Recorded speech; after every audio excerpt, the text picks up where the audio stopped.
What is up, everybody? It is Mr. Pay-Per-View with Blood Money MMA Bets, and I'm back with another full card breakdown for UFC Vegas 68. Not the greatest card in the world at all. Sergey Spivak versus Derek Lewis. 12 fights, some decent fights, not too much name value on this card, but we're still going to find some spots. We're still going to find some money. We're still going to keep this winning going. Before we get into UFC Vegas 67 recap, everybody please drill that like button, drill the subscribe button, leave me a comment to help with the algorithm, help me get some views, help my channel grow. I really appreciate that. Also, everybody, Sunday, I will be dropping a video for my Patreon Discord that I will be dropping February 1st. And man, it's going to be a good Discord. It's going to be fun. I'm still going to be giving out my bets for free on Instagram and Twitter each day, but you're going to get my bets early on the Discord. You're in Patreon. You're going to get the bets as soon as I make them. I'm going to give you, instead of just getting the 5 bets that I place, I'm going to be putting up all 10 of the bets that like 10 to 12 bets that I actually come up with through the week, and then get that down to the 5 bets. So there's going to be a lot of stuff on there. And once I get used to running it and doing good stuff, I'll add more stuff and get stuff going like DraftKings lineups and stuff like that. Everybody check me out on Instagram and Twitter at Blood Money MMA Bets, and that's where you're going to get my early bets now. Put one out each day of the fight week, and definitely hit me up there. Blood Money MMA Bets on Instagram and Twitter. All right, let's do a quick recap of UFC Vegas or UFC 283. I'm sorry. Went 4-1. Mr. Pay-Per-View showed up big per usual. 4-1 for plus 6.5 units. Man, it was a great card. Found some great spots. And can't wait for the next pay-per-view, you know. My 4 winning bets, Johnny Walker plus 2 units, easy money. I predicted that perfectly. I said he was even going to end him with the elbow in the clinch, but it really was a right hand on the lazy Paul Craig takedown, so it was super nice. Brandon Moreno plus 3 units. That was easy money, man. 29-year-old to the 35-year-old, and you could just tell that Figgy wasn't the same fighter he was in them first couple matches, man. Moreno just pretty much won every round until he finished him by busting his eye open. The 3rd winning bet was Rodriguez RoboCop under 1.5. That was plus 2 units, and I didn't expect him to get finished like that, but I did expect someone to get finished like that, and it just happened to be Rodriguez. That was wild. 4th winning bet was Johnny Walker under 1.5. Yeah, man, plus 2 units on that. And I knew it as soon as Walker touched Paul Craig one time good, it was going to be over, and that's exactly what happened. Losing bet, man. I took a stab on an underdog plus 140, Munir Lazez, and yeah, that did not work out. He was looking good for the first 30 seconds. You know, they were exchanging some punches, and then he just kind of got overwhelmed, I think, by Bonfim, and took that sloppy shot, man, and ended up getting choked out.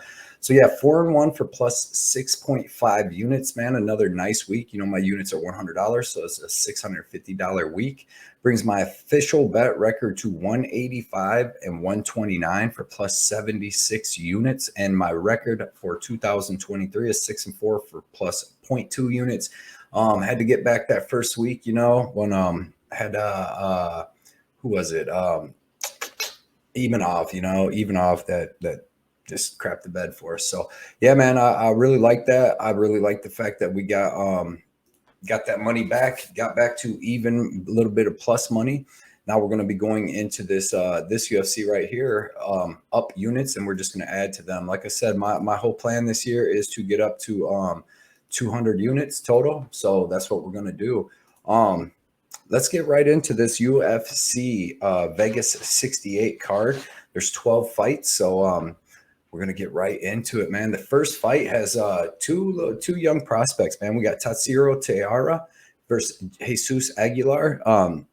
Tatsuro Taira is 12-0, currently sitting at minus 1,000, man. He's a giant favorite, and I don't know, man. I think that he wins, but I don't know if he's going to look like that. 23 years old, weighs 5'7" with the 70-inch reach, where you got Aguilar, who is 26 years old, 5'4" with the 62.5-inch reach. So you see that Tatsuro's 3 inches taller with a 7.5-inch reach advantage.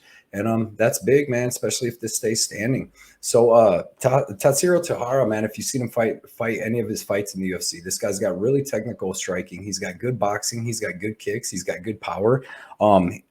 He's got good wrestling. It's not like the greatest wrestling in the world, but it is pretty good wrestling. He was able to take Candelario down and or Vargara down last fight a couple times and finish him. Looked really good doing it, but his fight before that with Candelario, he wasn't really able to get him down in the first round. Second round, he landed a little bit of takedown, and in the third round, Candelario was actually able to take him down a little bit. So it was a really good fight, though. He showed really good cardio, really good patience, toughness, all that, especially for a super young 23-year-old prospect. Jesus Aguilar, man, this dude 8-1. Like I said, he's short. He's only I don't even know how to get out of this thing. He's only 8-1, but he's only 5'4", man. Dude, I fucking hate Sure Dog. Sorry. But yeah, man. Jesse Aguilar, 8-1, only 5'4", 62-inch reach. But man, this dude, I like this kid. I like him. I actually like him. He doesn't have the most technical striking, but he throws just overhands and rights and hooks, man, and comes over with hard power. He fights hard, very tough, very durable. He's got good wrestling. He's got weird wrestling. Like if you watch on the Contender Series, he threw himself on his head like 2 different times fighting that guy, but he just kept going. Even when he was on his back, he was able to stand up and chain wrestle himself to the takedowns and ended up getting the finish in that fight over a pretty tough guy, man. He's got really, really, really good ground and pound, and he's got good pressure, pace, toughness, excellent cardio. His sub defense is really good. He doesn't have a neck, as you can see right there, man. He was put in a couple really tight guillotines in his Contender Series fight and was able to get out of them and just show really good wrestling. I actually think that he might have the wrestling advantage here. I don't know what's going to happen in this fight. I like Taira's kickboxing. I like his striking, his clean technical striking. So I'm going to take Taira. But I don't think it's going to be as easy as this line's saying, man. I think this fight's going to be a little bit back and forth. I don't think he comes out here and just starches Aguilar. If he can use his wrestling to keep this fight standing, he's going to piece him up and definitely get the win there if he can stay safe. But give me Taira. I'm going to take him by decision. I don't think he finishes Aguilar. Aguilar is really, really, really tough. And I think that this is a lot tougher fight than a lot of people are giving credit for, man. Putting him at a -1,000, I think I've seen him at -1,300. So yeah, give me Tahara, but I think it's going to be a lot harder than what they say. And I like that fight to go to two decision, actually. All right, next fight is Jung Park versus Denis Tiuliulin. Jung Park is 15-5, currently sitting at -195. He's 31 years old, 5'10" with the 73-inch reach. Denis Tiuliulin is 11-6. He's 34 years old. He's 6'1" with a 77-inch reach. So he's going to be a little bigger. It's 3 inches of height, 4 inches of reach. Jung Park, man, this dude's tough as they come. Really good boxing. He's got a really nice jab that he likes to pump out. He's got some pretty good wins here in the UFC. He's had some tough losses, like with Anthony Hernandez, where they went back and forth. But we see how good Hernandez is. He's able to dominate Barrio, Phillips. The Nchukwi fight was a pretty good fight. Gregory Rodriguez, he had his chances there and ended up getting finished. Thought he lost against Anders and looked really good against Joseph Holmes. I like his grappling. I like his wrestling. I like his jiu-jitsu. I like his ground and pound. He has really good cardio. I like his jab, his boxing, like I said. But he's going to be fighting Denis Tiuliulin, man, who this dude is tough. He showed you in that last fight with Jamie Pickett that he's super tough, super durable, showed a lot better cardio in that fight. But if we're going to be honest, I mean, he was fighting Jamie Pickett. So he's definitely one of the worst 185ers in the divisions. So I don't know, man. I like Tiuliulin striking. I like his nice straight jab. I like his nice right hand that he has. He's crisp. He's very tough. He likes to get in firefights, man. He's super powerful. He has showed really good knees to the body and elbows in the clinch. That's what he was really roughing up Jamie Pickett with, was them elbows in the clinch and the knees to the body. That's what he finished him with. But if you go through his career, most of his losses are because people are able to take him down and beat him up, you know. And if you really look back, he had really low level. I'll look at all these 0-0 guys: 0-0, 0-0, 2-5, 5-3, 0-0. But he 0-11, 0-0. It's crazy. But he did look good against Jamie Pickett. But I'm telling you, his problem is when he's taken down, held down, he loses his cardio and grappling. He's not really good at grappling. So I'm gonna say that Jung Young Park's able to survive the exchanges because we've seen him in there with really good strikers, you know, and he was able to survive other than with RoboCop. So give me Jung Young Park. I say he finishes him in that either late second or early third because Tiuliulin usually gasses out and he usually gets finished. If you see here, rear naked choke, Kamara, punches. So, you know, rear naked choke. So he's been finished in 4 of his 6 losses. Give me a Jungyoung Park by late second or early or third round rear naked choke. I expect him to survive the tough spots. Next fight is Ji Young Kim versus Mandy Bohm. Ji Young Kim, this is a female fight. Ji Young Kim is 9-6-2. She's 33 years old, 5'7" with a 72-inch reach. Mandy Bohm is 7-2. 33 years old, 5'7" with a 71-inch reach. And yeah, man, this probably ain't gonna be the best fight. Ji Young Kim, Fire Fist, has really good boxing, man. She has really good counter strikes. She has really good uppercuts. You've seen in her firefight with Cachoeira, man. Them girls were going back and forth. She showed she is super durable. I really do like her boxing. She can mix in her grappling. She can mix in her grappling in certain fights. You see here, she is on a losing streak, but she's fought some really tough girls. Alexa Grasso, Molly McCann, Priscilla Cachoeira, Jocelyn Edwards, Antonio Shevchenko. But she's got the way better experience advantage. She's gonna have the striking advantage here. She's gonna have the grappling advantage. She's really gonna have the toughness advantage, cardio advantage, every advantage. Mandy Baum is not good. She was 7-0 coming into the UFC. She's got a Muay Thai background, but you know she's like a world champion at one point. But it's crazy because it doesn't look like it at all. She was clearly outstruck and beat up by Ariane Lipsky, one of the worst fighters at 115. And then she was beat by Victoria Leonardo, who's definitely probably the worst fighter at 115. Lipsky would definitely beat her, and Lipsky, you know, is 13-7. I'm not impressed with Bohm anywhere. Nowhere. Like I said, I do not think she's good at all. I don't really know. Like I said, Muay Thai, but she just does not look good. I like Ji Yeon Kim. I actually, for a female fighter, I don't usually like to bet or anything, but I'm gonna say here that Ji Yeon Kim beats Mandy Baum up.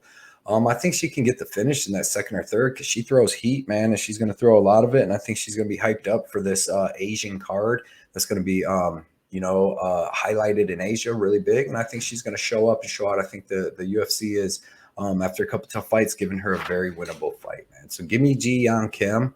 I would say that she can finish her because if you look real quick at Kim's record, she finishes girls. You know, she's finished rear naked choke, referee stoppage, arm bar. A couple decisions there, rear naked choke. Decisions there fighting really tough girls, Justine Kish. So I think that she can actually rear naked choke or choke out Bomb. Bomb's ground game didn't look very good at all. So definitely give me Ji Yeon Kim, and I'm actually really confident in her as a big favorite. Next fight is Hyun Sung Park versus Seung Guk Choi. This is going to be a really good fight, man. I like Sung Park. His nickname Peace of Mind. 27 years old, 5'7", 7-0 with a 66-inch reach. Sung Choi, he is 6'1", 26 years old. He's 6'1". He's 26 years old, 5'6" with a 64-inch reach. So, you know, they're not too much different in size. This should be a really good fight. Park, decent kickboxing and Muay Thai. Looks like he mixes both of them in. Good at using range, long jabs and leg kicks. Really nice jab combos. Decent offensive and defensive wrestling. Decent BJJ. Seems to be a solid, well-rounded fighter. You know, he undefeated, like I said. He's got some good fights, some finishes. I believe he's finished like his last 5 opponents. Yeah. Rear naked choke, strikes, rear naked choke. Rear naked choke this guy who was pretty good. He was a Muay Thai guy, actually. That was like a Muay Thai star. And he got dropped really bad and came back and choked the guy out a little bit later. He's super tough, man. Choi, this guy, he's got good movement, good kickboxing. It's like okay movement kickboxing, nice powerful leg kicks, decent wrestling, decent body lock wrestling, but I don't think it's going to be enough here. I don't think his wrestling is going to be good enough for Seung Park. He really just throws leg kicks. It's weird. When he was standing, man, this dude, when he's standing, all he really did was threw leg kicks, tried to wrestle people, and you did have pretty decent wrestling, pretty decent jujitsu and stuff, but you see all these decisions. The guy ain't dangerous at all. He's only got two finishes of 2-0-0 guys. The 1 and 2 guys are lasting with him. I'm really high on this high Seung Park. So give me Seung Park by decision. And I'm going to be looking at where this line ends up going because I was not impressed with Choi at all, like anywhere, man. Just like I said, throwing leg kicks, standing, and they weren't crazy good leg kicks. And basically, just trying to wrestle. I don't think his wrestling is going to work in that fight. So like I said, give me Park by decision, and we'll see where that line goes. Next fight is going to be a good one, man. We got Rinya Nakamura versus Toshiomi Kazama, and this is going to be a good fight, man. Nakamura, he's 6-0. He's minus 450, 5'7" with a 68-inch reach. Kazama is 10-2, 25 years old, 5'7" with a 69-inch reach. So they're pretty much identical in age, height, reach, everything. And this is going to be a good fight. I'll tell you what, though, man, this Rinya Nakamura, I'm actually really high on him, man, really high on this kid. He's got Olympic caliber wrestling. Super fast, man. He switches stances. He throws punches so fast. Like he's just very explosive, very fast twitch. I'm high on this kid. I think this kid's going to have a really good career. He's finished every single fight that he's fought except one, and that was when he fought a tough Brazilian. That was 23-6 in his 4th fight. Got a unanimous decision. Showed he had good cardio. Other than that, dude, he comes out and aggressive, throwing heat, power. He's so fast twitch muscle. I'm telling you, go watch some tape on this kid. This kid's really good. I'm actually really high up on this kid. His opponent, though, Kazuma, this kid's pretty good too, man. His striking was okay. He's got aggressive forward pressure. He's got pretty good wrestling, and he's got really good jiu-jitsu. He's got some decent wins. He got knocked out 2 fights ago with a flying knee early on in the 2nd round by a 2-2 guy. But this last guy, the Kermali guy, that guy wasn't too bad. Like I said, pretty decent. You see down here, he's got like arm bars, ground and pound, punch from twister position. So he's got good jiu-jitsu, pretty good wrestling, like I said, and his striking's okay. But I just think that Nakamura has better striking. He's going to be faster. He's way more powerful. He's aggressive, and I think he has the wrestling to keep this standing. And once he keeps this standing with his wrestling, I think that he's going to be able to tee off on Kazama. Because like I said, Kazama really wants to wrestle and get his jiu-jitsu going. But Nakamura is way better wrestler, and he showed really good jiu-jitsu himself. So give me Nakamura, man. I know he's a big favorite, but give me him to keep it standing and get the finish in this fight. And have a good career in the UFC. He's a really good prospect, man. Nakamura, remember that name. Next fight is in the men's featherweight division. We got Zai versus Lee Jeong Yeong. And this should be another good fight too, man. Zai, he's 21-3, 26 years old, 5'7" with a 70.9-inch reach. Then you got Lee Jeong Yeong, who is 9-1, 5'10" with a 73-inch reach. So he's going to have 3 inches of height and about 2 inches of reach here. And this should be a really good fight, man. I know that this dude's Yeong is a pretty big favorite at minus 250, but I don't know if it should be that big. This Zai, this dude is tough. This kid's tough. He's got really good wrestling. He's got really good jiu-jitsu. You see here, man. He's finished a ton of opponents. So let's see, 2. He hasn't finished 2. 3. He's finished 16 of 21 opponents, 11 subs, 5 KO. All finishes are under 1.5 rounds.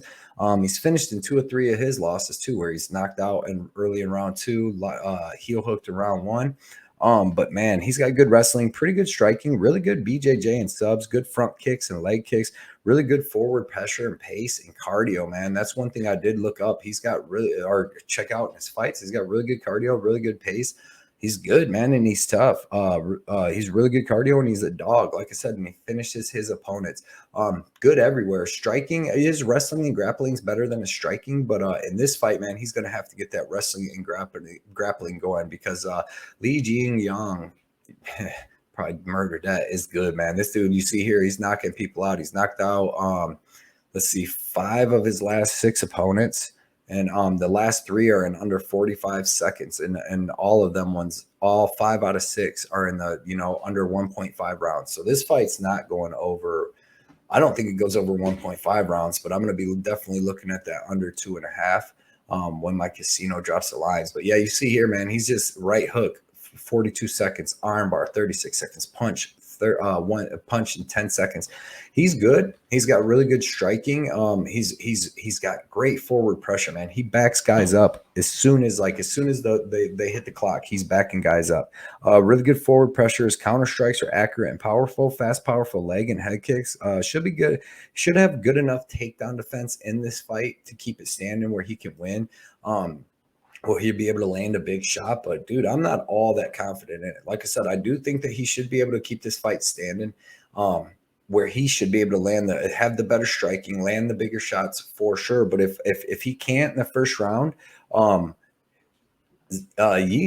could take over, man. This kid is a dog with great cardio, and if he doesn't get him out of there in the first round, he could get decisioned. He could get decisioned and beat. So I'm gonna take Lee.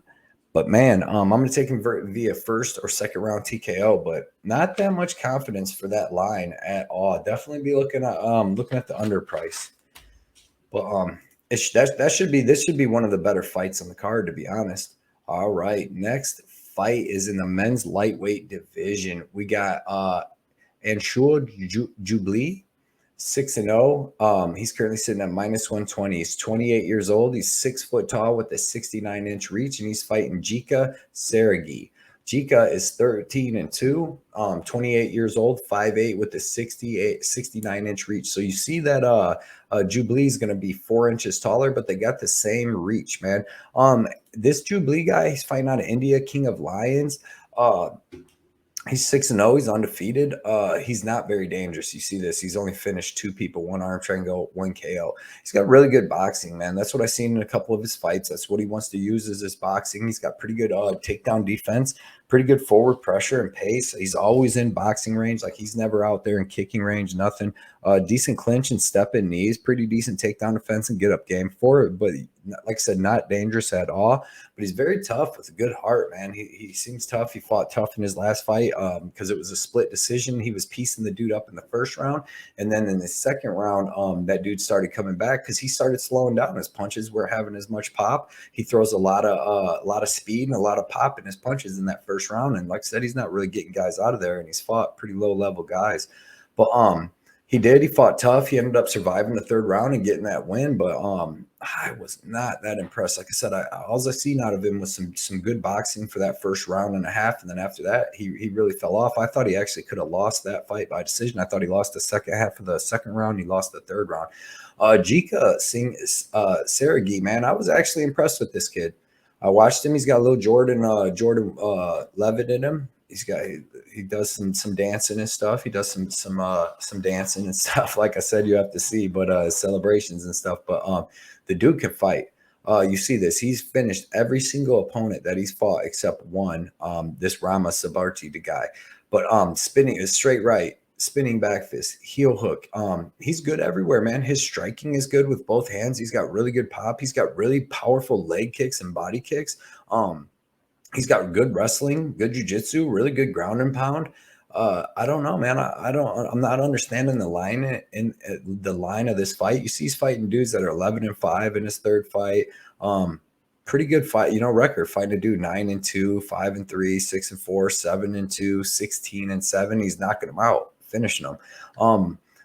I really think he's more well-rounded. I think he's way more explosive. He has way more tools. I think he's going to have the better wrestling. I think he's going to have the better jiu-jitsu, and I think he's got the way more variety of striking. He throws straight down the middle. This dude that he knocked out right here, this dude, Wan Bin Ki, he was like plus 350 in this fight or something like that. They don't have it up here. Or he's like plus 250 to 350. This guy was pretty good right here, and he had a size advantage on him too. He had a 4-inch reach advantage and a 3-inch height advantage, man, and he knocked him out cold. So I like Jeka, man. I like Jeka Saragih here. I think he's way more dangerous. I think he has way more tools to win this fight over just the guy that basically just boxes. So yeah, man, give me Saragih. I think that I don't know if he finishes him because, like I said, Jubli seemed really tough. Seemed like he had heart and he was going to fight. So I don't know if he finishes him, but give me Jeka for the win, man. This next fight is going to be really good. We got Yusaku Kinoshita versus Adam Fugitt. Kinoshita is 6-1, 22 years old, 6 foot with a 71.5-inch reach. You got Adam Fugitt, who's 34 years old, 6'1", with a 77-inch reach. So you see there, he's going to have a 5.5-inch reach advantage, 1-inch height advantage. This Yusaku Kinoshita, dude, this kid's good. He's a talent, man. His only loss, he's 6-1. His only loss was for grabbing the fence while he stomped this guy to death. Literally, if you go watch that fight, it was crazy grab, but he only got disqualified because he grabbed the fence when he did it. He was allowed to do it. The stomp to the soccer kicks to the face, basically stomps to the face, man. But this kid's good. You seen him on the Contender Series fighting Jose Enrique Souza, where he fought a really much taller guy with reach advantage, and he showed his toughness, man. Throws a nice southpaw kickboxing, really nice front kicks to the body, really nice boxing with KO power in his right hand, left hand, both of them. Has finished all 6 win and all 5 amateur fights, finished all them, armbar really quick, low level competition in the amateurs. But he's fought in high, not high level, but at least experienced guys in his pro career. Really nice right hand. He switches stances, like I said, throws powerful leg kicks. Seems to have he don't really use his grappling too much, but he seems to have a pretty decent offensive and defensive wrestling, a good get up game, and he's got some decent chokes. See a front choke here. And pretty good jiu-jitsu, but he's going to want to use that to stand up, especially in this fight. But I do like this kid. I think he's got really good striking in both hands. Seems really tough. He's a gritty kid, and I think he's going to be good. I think this kid's going to be good in the UFC, but he's got a tough fight for his first real UFC fight in Adam Fugitt, man. Adam Fugitt, if you watched his last fight against Michael Morales, he lost in the 3rd round due to punches, but he was in on short notice, fought a very, very, very tough 13-0 Michael Morales and was doing really good, holding his own that whole fight until he got rocked and dropped in the 3rd and lost. But before that, man, he was holding his own. I thought he won the 1st round. He's got pretty decent wrestling and jiu-jitsu. He had good timing on his takedowns. He's got nice, long kickboxing. Throws a powerful left head kick, man. It's super fast, super hard. Even if you block it, it looks like it hurts. He'll have the wrestling and grappling advantage here, in my opinion. Good boxing, really nice right hook, left hand power, man. He's finished 7 of his 8 wins, and he's finished his 3 amateur fights. So I think this fight is definitely going to go under. This was the only one that he didn't win by finish, but then he's also been finished in his losses besides one. So, yeah, man, I like the under in this fight a lot, and I think it's gonna be a really good fight. I know that Kinoshita, the number keeps going up from -275 to -300, and he may very well look like that in the end, just because he's tough. And I think that he should be able to take Adam Fugitt's shots and land his better ones. And Fugitt slows down in the 3rd round. That's one thing too in some of his fights, man. But he does have power. He did knock out Solomon Renfro.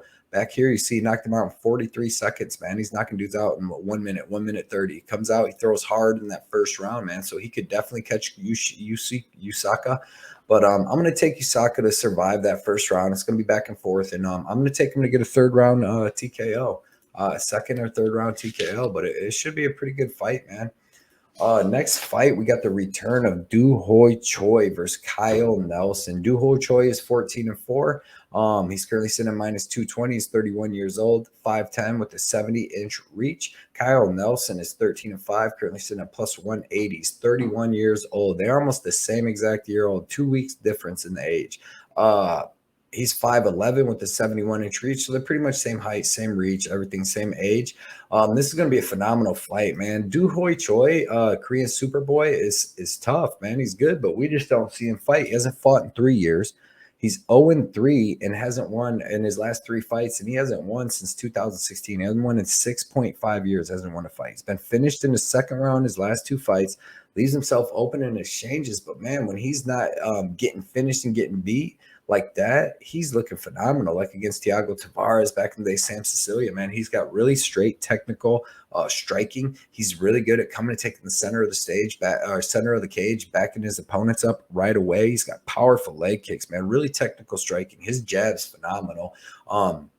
Like I said, we haven't really seen him in 3 years, so we don't know what it's going to look like. But he's got an excellent variety of strikes, and they're all powerful. They're all looking for the finish. Choice finished his last 7 opponents, and 6 of them in under 1.5 rounds.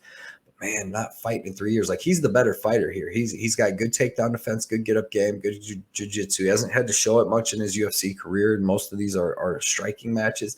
But I don't think that Kyle Nelson's going to be able to take him down, to be honest, as long as it's the same Doo Ho Choi. But Kyle Nelson, man, really powerful early on. He comes out super hard. He's a good fighter. He's got pretty good wrestling and good jiu-jitsu and really good ground and pound, but it's not like the best. It's not. He's not going to be able to come out here and just take Doo Ho Choi down and have his way with him, man.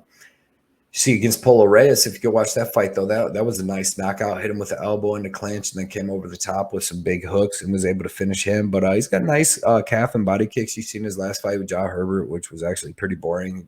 A lot of just holding up against the cage. Decent wrestling, but like I said, he couldn't even take Ja Herbert down, dude. And that's a pretty easy thing to do, it seemed like. So I do like Kyle Nelson. I do like his wrestling, his grappling sometimes. He's got decent power strike in that first round and a half, but he slows down so bad, and he's not technical in the striking like Doo Ho Choi. I think Doo Ho Choi, this is a huge step down in competition for him. And as long as he's the Doo Ho Choi that we used to see, even in his losses against like Jeremy Stevens, he was beating up Charles Jourdain before he got caught. If we see that Doo Ho Choi, he's going to put Kyle Nelson out in the first round, man. I'm going to take Doo Ho Choi by TKO, and I think he definitely gets it done in under 2.5. I think that Kyle Nelson comes out, tries to clinch him, ain't able to get the clinch, and as soon as they start to exchange, and I think Doo Ho Choi is going to be able to find that chin with them straight punches with the power, and put him out of there, get him out of there. But I don't know if I'll be touching this fight just because it's so random. I'll like the under on it, but it's just a very random fight with neither one of these guys fight very often. But 3-year layoff is very tough. Next fight, man, is in the men's heavyweight division. We got Marcin Tybura versus Blagoy Ivanov. Marcin Tybura is 23-7, 37 years old. He's 6'3" with a 78-inch reach. Blagoy Ivanov is 19-4. He's 36 years old. He's 5'11" with a 73-inch reach. So you'll see that Tybura has 4 inches of height and 5 inches of reach. This should be a good fight. It's going to be a very close heavyweight fight. Both these guys are good, well-rounded fighters, and they're both good at the same stuff. I like Tybura's striking. He has really good striking. He's not going to really finish anybody standing up, but he does have good boxing. You've seen when he fought Volkov, that fight stayed standing for pretty much the whole fight. Volkov landed an early takedown, like a reversal takedown. But he looked good in striking. He caught Volkov with a couple big shots. You know, it didn't really hurt him, but he did catch him with some good shots, and his striking's always been pretty good. He doesn't take the best punch where he didn't used to, but he's been looking better over the years. He's taken them a lot better. Excuse me. Because he's been looking good. You know what I mean? Like, he's won, 2, 4, 6, 7.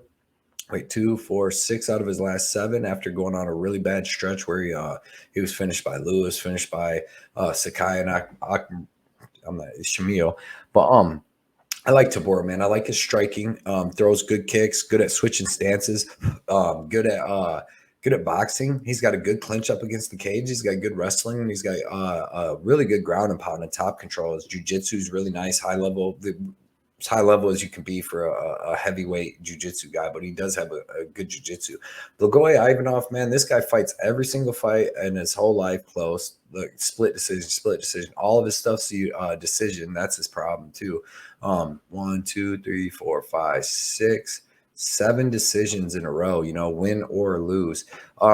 He's got pretty good striking, but he's low output. Patient, good patient counterboxing, good clinch up against the cage. He's probably one of the most durable humans on earth, right up there with Glover Texera. He has a decent 1-2 for his striking that he uses a lot, but man, he really doesn't. He's not throwing a ton of leg kicks, not throwing a ton of kicks. He really just waits the counter punch, counter box, lands some pretty nice shots. When he comes forward, he's good. He looked good coming forward against Marcos Rogerio de Lima, but he just does not do that much. He's got good offensive and defensive wrestling, good sambo. He can land some takedowns and he can be taken down sometimes. But good get up game, very very tough, durable human being, man. This is going to be a really good fight because, like I said, they both got about. I favor Tybura striking. I favor his kicks and his stance switching and more output.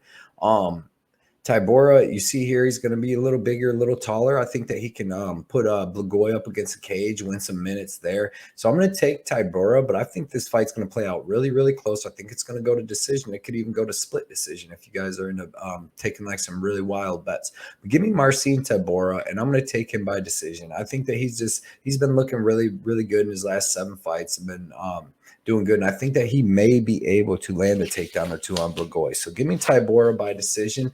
And not super confident.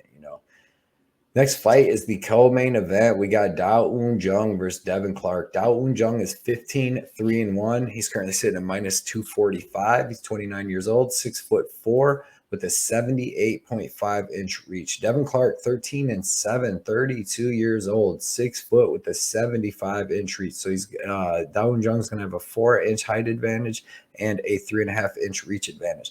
Daeun Jung, man, really, really, really good boxing, really good striking, throws pretty decent leg kicks too, but it's really going to be his striking, his boxing.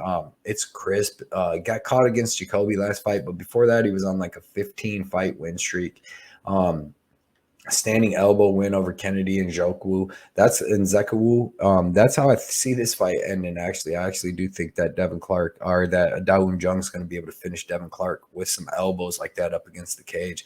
But just really good. He showed good judo. He showed a lot of good judo trips. Daeun Jung did against William Knight, and just excellent striking, good counter, good patient striking. But when he strikes, he's got really good power. He's got some good front chokes. That's what he was able to choke out Kiris Ibragimov with, knocked out Mike Rodriguez. These elbows you see here, man, he's dangerous with the elbows. He stopped a lot of people with them. He stopped Kennedy with them, and I think that he could use them here. Devin Clark, man, you know him, wrestle boxer, decent clinch up against the cage, super strong dude. Showed some really good weird kicks in his last fight against Mirzakhanov, but still, just like most of his fights, was beat down and ended up getting finished.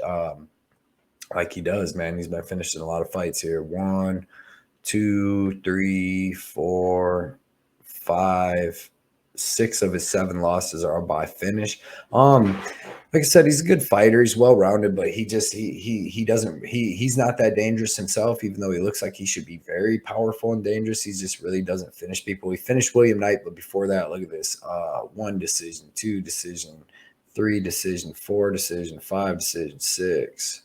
7 of his last 8 wins went to decision, and the other only finish was a hand injury other than his finish over William Knight. So I like Devin Clark. Like I said, decent wrestling, decent clinch up against the cage, pretty good striking, but just not too dangerous, and just seems to get beat up by these bigger guys like this. And that's exactly what I expect Daeun Jung to do. I expect him to have the better crisp striking. I expect him to have the wrestling to keep this standing, where he's going to be able to piece up Devin Clark and eventually get that finish. I think he hits him with some straight shots and then comes in and finishes him with them elbows, to be honest. So I'm going to be looking at Daeun Jung, and I'm going to be looking at that or under.